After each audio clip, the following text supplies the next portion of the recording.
Hello dear students, welcome back to PR academy. My dear students, ఈరోజు మనం రైల్వేలో గతంలో అడిగినటువంటి ఒక ఇంపార్టెంట్ ప్రశ్న మరియు బయాలజీతో దగ్గరగా ఉంది కానీ బయాలజీ సిలబస్లో లేదు ఈ క్వశ్చన్. ఓకేనా? సో ఇదేందో ఒకసారి తెలుసుకుందాం. ఇది జీకే పాయింట్ ఆఫ్ వ్యూలో అండ్ బయాలజీలో అంటే ఎన్వైరన్మెంట్ పర్యావరణానికి సంబంధించి లింక్ ఉన్నటువంటి ప్రశ్న.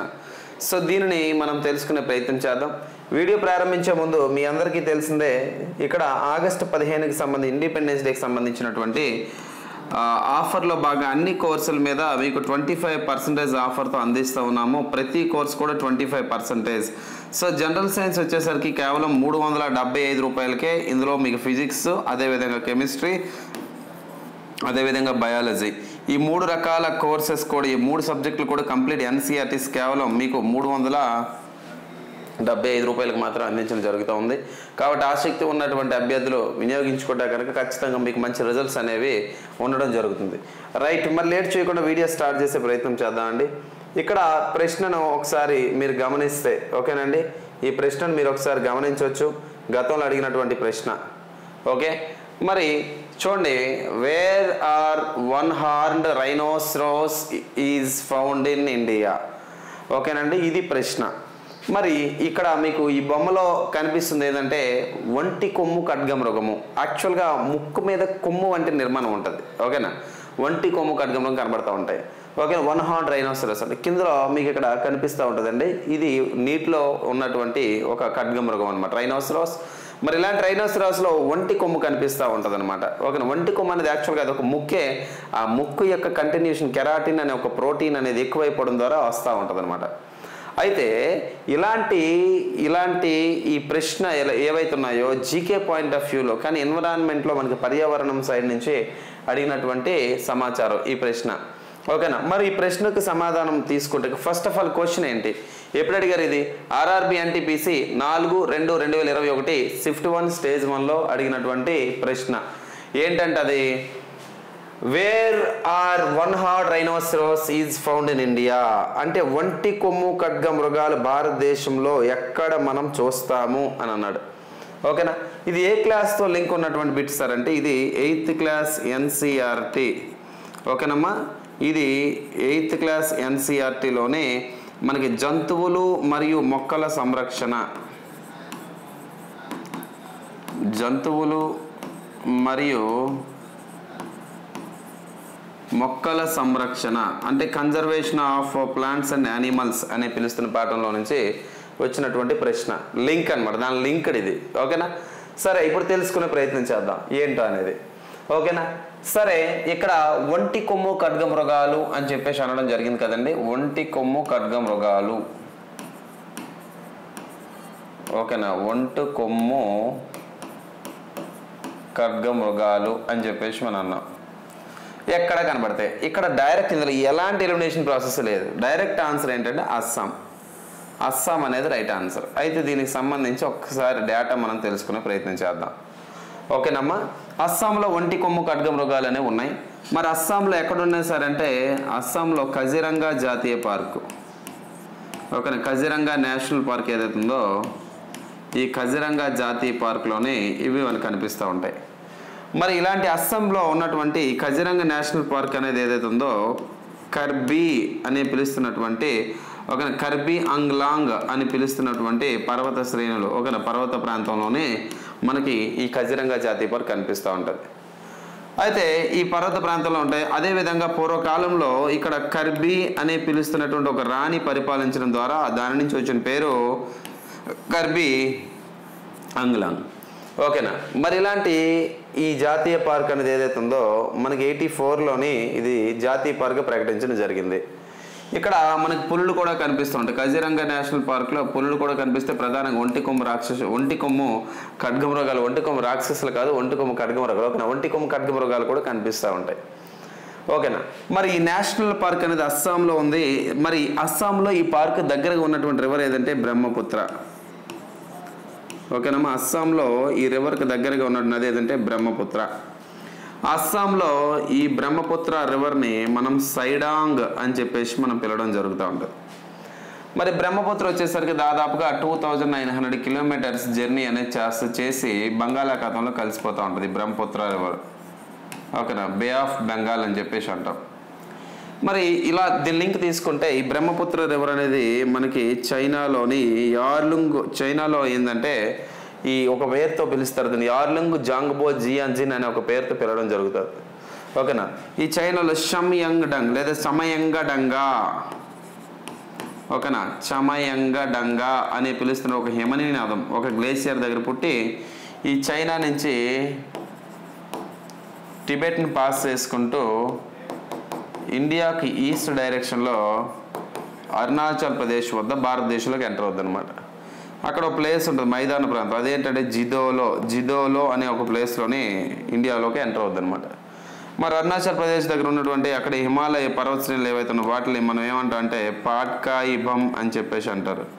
ఈ పాట్కాయిబమ్ దగ్గర ఎంటర్ అవుతూ ఉంటాయి. అరుణాచల్ ప్రదేశ్లో ఎంటర్ అయ్యి అరుణాచల్ ప్రదేశ్ నుంచి అస్సాం వెళ్తాయమ్మా. అస్సాం నుంచి వచ్చేసరికి బే ఆఫ్ బెంగాల్లో కలుస్తాయి. ఓకేనా, అరుణాచల్ ప్రదేశ్ నుంచి అస్సాం. ఓకేనా, బే ఆఫ్ బెంగాల్ అంటే బంగాళాఖాతంలో కలవడం జరుగుతూ ఉంటుంది. బంగాళాఖాతంలో కలిసేటప్పుడు ఈ నది ఏమని పేరు మార్చుకుంటుంది అంటే మేఘన అని మార్చుకుంటాయి. ఎందుకంటే ఇండియా మ్యాప్ మీరు ఒకసారి గమనిస్తే, ఓకేనా, ఈ రివర్ అనేది ఇక్కడ పుట్టి ఇలా ఇలా ఇలా ఇలా ఎంటర్ అయ్యి అస్సాంలోకి వెళ్ళి ఇలా బే ఆఫ్ బెంగాల్లో కలిసిపోద్ది. ఈలోపు ఇటు నుంచి గంగా నది వస్తుందండి. గంగా నది వచ్చి దీన్ని కలిసి ఎలా మారుతుంది, మేఘనగా మారుతుంది. మేఘనగా మారి దాని నుంచి బంగాళాఖాతంలో డ్రైన్ అయిపోద్ది అనమాట. ఈ మేఘనగా మారుద్దని చెప్పాం కదండి. మేఘన ఇక్కడ గంగా నది వచ్చి ఇటువైపు ఇటు నుంచి వచ్చి కలుస్తుంది. ఇక్కడ ఒక ఐలాండ్ ఉంటుంది మనకి, డాకున్ షాబాజ్పూర్ అని పిలుస్తున్నట్టు ఒక ఐలాండ్, ఒక దీవులు కొన్ని ఉంటాయి సముదాయం. ఆ దీవులను దాటుకుంటా ఈ రివర్ అనేది బే ఆఫ్ బెంగాల్లో కలిసిపోతూ ఉంటుంది అనమాట. అరుణాచల్ ప్రదేశ్లో అయితే మీ అందరికీ తెలిసిందే జాగ్రఫీ పాయింట్ ఆఫ్ వ్యూ ఇక్కడ దివంగ సియాంగ్ అని చెప్పేసి పేరు పిలుస్తారు. చైనాలో యార్లుంగ్ జాంగ్బో జియాన్జిన్ అంటారు. టిబెట్లో అయితే సాంగ్పో అంటారు. సాంగ్పో అంటే శుద్ధి చేయబడిన అడ్డం. మరి ఇక్కడ అస్సాంలో సైడాంగ్ అంటారు. మరి బ్రహ్మపుత్ర నదిని బంగ్లాదేశ్లో జమున అంటారు.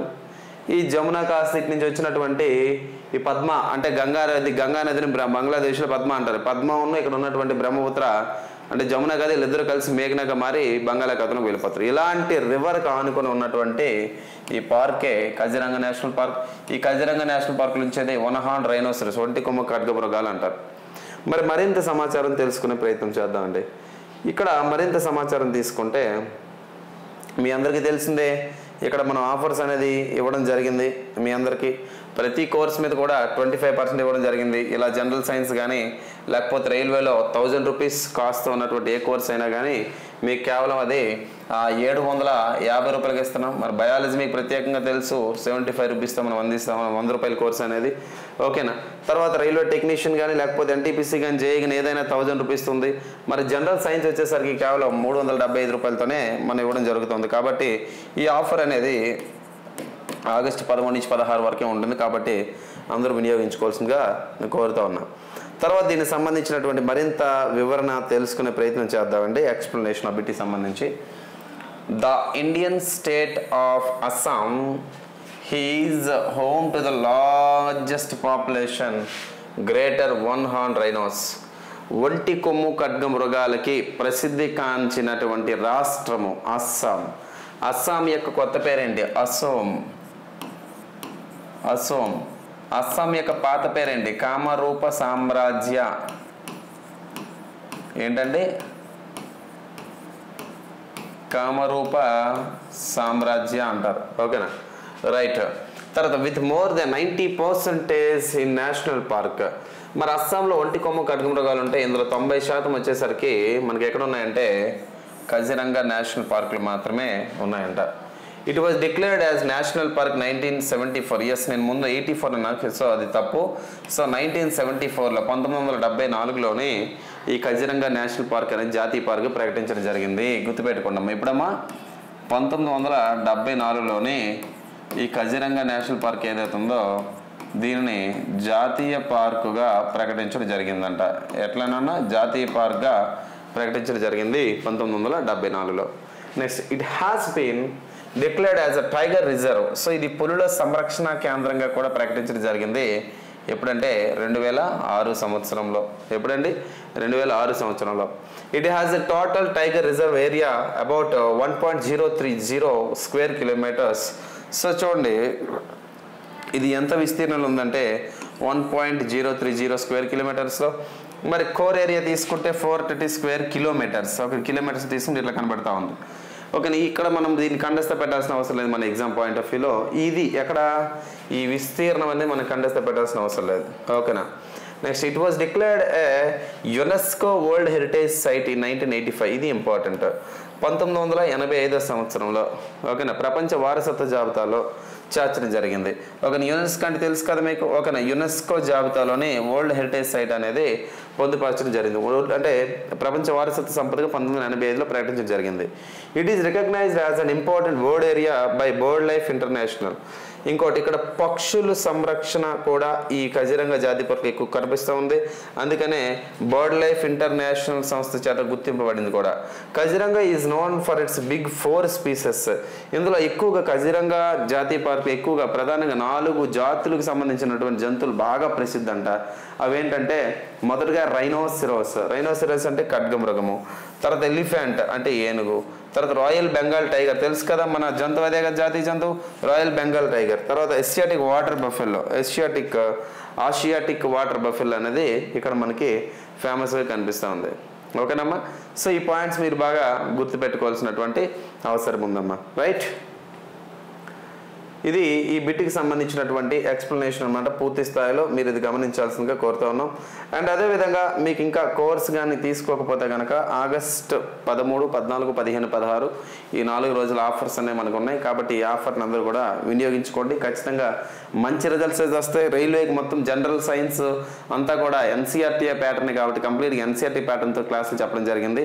ఫ్రీ క్లాసెస్ కూడా మీ పిఆర్ అకాడమీ యాప్ డౌన్లోడ్ చేసుకొని అందులో ఫ్రీ క్లాసెస్ అనేవి మొత్తం ఉన్నాయి. ఓకేనమ్మా. Right, thanks for watching. Thank you very much.